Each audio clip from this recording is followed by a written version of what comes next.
সুপ্রিয় দর্শক, আসসালামু আলাইকুম। রিফা রান্নার রেসিপি থেকে সবাইকে স্বাগতম। আজ আমি আপনাদের সাথে শেয়ার করব সেমাইয়ের বরফি রেসিপি, যা তৈরি করা খুবই সহজ আর খেতেও ভীষণ মজার হয়।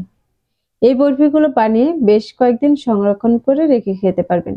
আশা করছি আমার আজকের রেসিপি আপনাদের কাছে খুবই ভালো লাগবে। রেসিপিটি ভালো লাগলে ভিডিওতে অবশ্যই একটি লাইক দিয়ে শেয়ার করার অনুরোধ রইল। আর রেসিপিটি কেমন হয়েছে তা কমেন্টে লিখে জানাতে ভুলবেন না। তাহলে আর কথা না বাড়িয়ে এবার চলে যাচ্ছি মূল রেসিপিতে।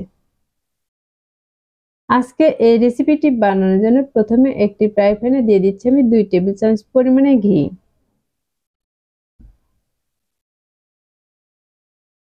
এখন ঘিটা একটু গরম হয়ে আসলে এর মাঝে দিয়ে দেব কিছু বাদাম কুচি। আমি এখানে বেশ কয়েক রকমের বাদাম কুচি করে নিয়েছি। এখন এগুলো ঘিয়ের সাথে কিছুক্ষণ ভেজে নেব।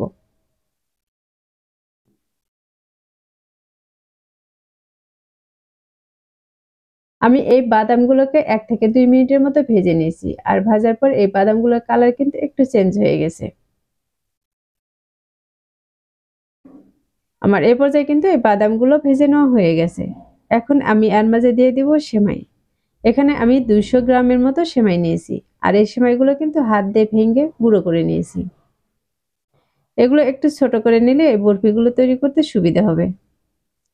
এখন এগুলোকে আমি এর মাঝে দিয়ে দিচ্ছি, আর এই ঘিয়ের সাথে নেড়েচেড়ে 3 থেকে 4 মিনিটের মতো ভেজে নেব।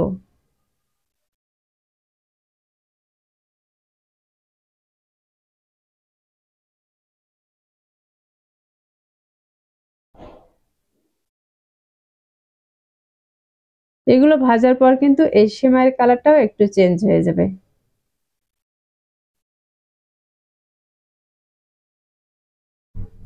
আমার এই পর্যায়ে কিন্তু এই সেমাইগুলো ভাজা হয়ে গেছে, আর সেমাইগুলো ভাজার পর দেখে কিন্তু বুঝতে পারছেন কতটা সুন্দর হয়েছে। এখন এই সেমাইগুলোকে আমি একটি প্লেটে উঠিয়ে নিব।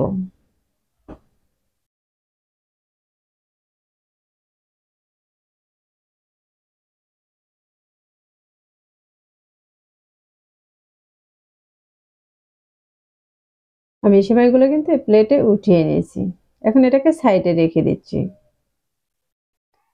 আর কড়াইটাকে পরিষ্কার করে নিয়ে এখন এর মাঝে দিয়ে দিচ্ছি আমি হাফ কাপ চিনি, আর তার সাথে দিয়ে দিচ্ছি হাফ কাপের মতো পানি। এবার এই চিনি আর পানিটাকে জাল করে একটি শিরা তৈরি করে নিব।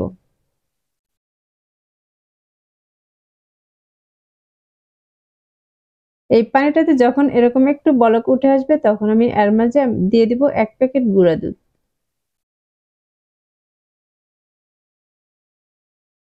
একটি হ্যান্ড উইচ দিয়ে আমি এই গুঁড়া দুধটাকে পানির সাথে ভালোভাবে মিশিয়ে নিব।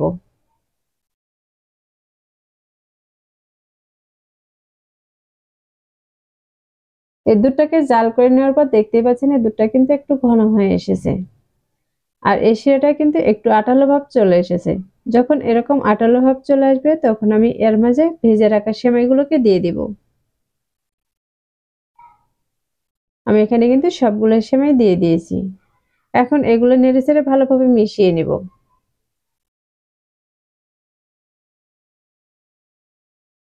যখন পানিটা শুকিয়ে যাবে তখন কিন্তু চুলাটাকে অফ করে দিতে হবে। অফ করে দিয়ে এগুলো আমি মিশিয়ে নিব। চুলাটা যদি অফ করে না দেওয়া হয় তাহলে কিন্তু এগুলো মেশানোর সময় নিচ থেকে লেগে যেতে পারে।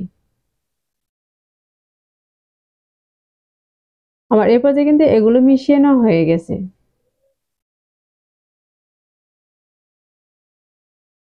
আর এই সেমাইগুলো হাতে নেওয়ার আগে হাতে অবশ্যই সামান্য পরিমাণে ঘি লাগিয়ে নিতে হবে, তাহলে কিন্তু হাতের সাথে আর লেগে যাবে না।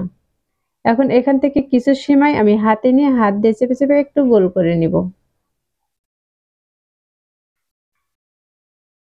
আর এই সেমাইগুলো দিয়ে একটি বরফি তৈরি করার জন্য আমি এখানে একটি কাটার নিয়েছি। আপনারা চাইলে কিন্তু যে কোনো শেপে এগুলো বানিয়ে নিতে পারেন।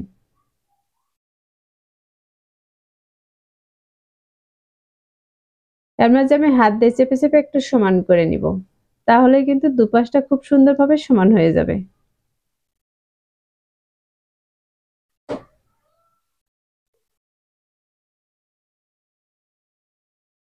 এগুলো সমান করে নেওয়া হয়ে গেলে এরপরে আমি দিয়ে দিব কিছু বাদাম কুচি। এই বাদাম কুচিগুলো দিলে কিন্তু দেখতেও সুন্দর দেখা যাবে আর এগুলো খেতেও কিন্তু খুবই ভালো লাগবে। আমি বাদামগুলোকে হাত দিয়ে চেপে চেপে একটু সেট করে নিব, তাহলে কিন্তু এগুলো আর উঠে যাবে না।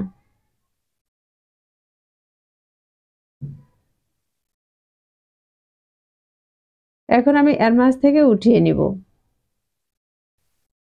এখন এক পাশ থেকে এরকম চাপ দিলে কিন্তু এটা বের হয়ে যাবে। আর দেখতে পাচ্ছেন খুব সুন্দর একটি ডিজাইনের কিন্তু বরফি তৈরি হয়ে গেছে।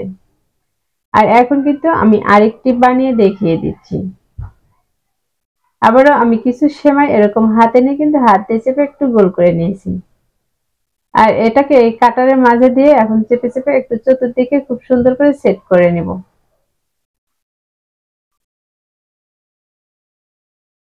আমি চতুর্দিকে কিন্তু খুব সুন্দর করে সেট করে নিয়েছি। আর এর উপরে কিন্তু একইভাবে কিছু বাদাম কুচি দিয়ে দিয়েছি। আর বাদামটা দিয়ে কিন্তু হাত দিয়ে একটু সেট করে নিতে হবে। এখন এক পাশে চাপ দিয়ে কিন্তু এটাকে আমি বের করে নিয়েছি।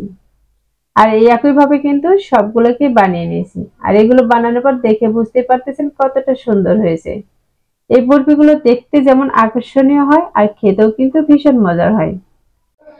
আশা করছি প্রতিদিনের মতো আমার আজকের রেসিপি আপনাদের কাছে খুবই ভালো লেগেছে আর সহজে লেগেছে। রেসিপিটি ভালো লাগলে ভিডিওতে অবশ্যই একটি লাইক দেওয়ার অনুরোধ রইল। আর রেসিপিটি বাসায় অবশ্যই একবার ট্রাই করবেন। আর ট্রাই করার পরে এই রেসিপিটি আপনাদের কাছে কেমন লেগেছে তা কমেন্টে লিখে জানাতে ভুলবেন না। আমার চ্যানেলটি এখনো সাবস্ক্রাইব করে না থাকলে চ্যানেলটি সাবস্ক্রাইব করার অনুরোধ রইল। আর যারা চ্যানেলটি সাবস্ক্রাইব করেছেন তাদেরকে অসংখ্য ধন্যবাদ। কথা হবে এরকম সহজ সহজ রেসিপি নিয়ে। এ পর্যন্ত সবাই ভালো থাকবেন, সুস্থ থাকবেন আর আমার ভিডিওর সাথেই থাকবেন। আজকের মতো এখানেই বিদায় নিচ্ছি। আল্লাহ হাফেজ।